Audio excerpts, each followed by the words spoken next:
ഹിദായ സ്കൂളിലെ ഇംഗ്ലീഷ് ടീച്ചറാണ് കേട്ടോ അഫീഫ് ഉസ്താദ്.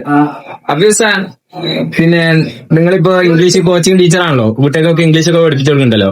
അപ്പൊ നമ്മള് പിന്നെ ഓരോരുത്തരും ഓരോ ടെക്നിക്കാണ് ഉപയോഗിക്കല്. ഇപ്പൊ നമ്മള് സ്പീക്കീസി അങ്ങനെ പല ഇംഗ്ലീഷ് കോച്ചിങ് സെന്ററും ഉണ്ടല്ലോ.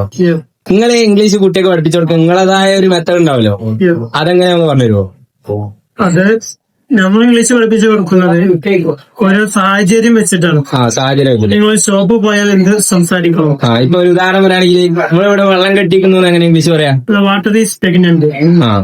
അതുപോലെ തന്നെ ഈ ക്ലാസ് പിന്നെ പൊട്ടിപ്പോയല്ലോ എങ്ങനെ പറയാം? This glass is chipped. ചിപ്പ്ഡ്.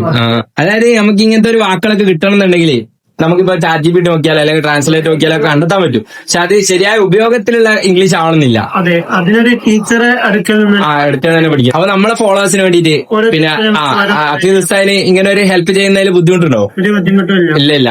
അപ്പൊ ദിവസം ഒരു 2-3 ഉപയോഗങ്ങൾ അല്ലെ നമ്മുടെ നിത്യജീവിതത്തില് നിത്യമായിട്ട് ഉപയോഗിക്കുന്ന 2-3 വാക്കുകൾ ഇൻഷാ അല്ലാഹ് ദിവസം നമ്മൾ അപ്ലോഡ് ചെയ്യുന്നതായിരിക്കും. ഓക്കെ അല്ലേ? റെഡി അല്ലേ?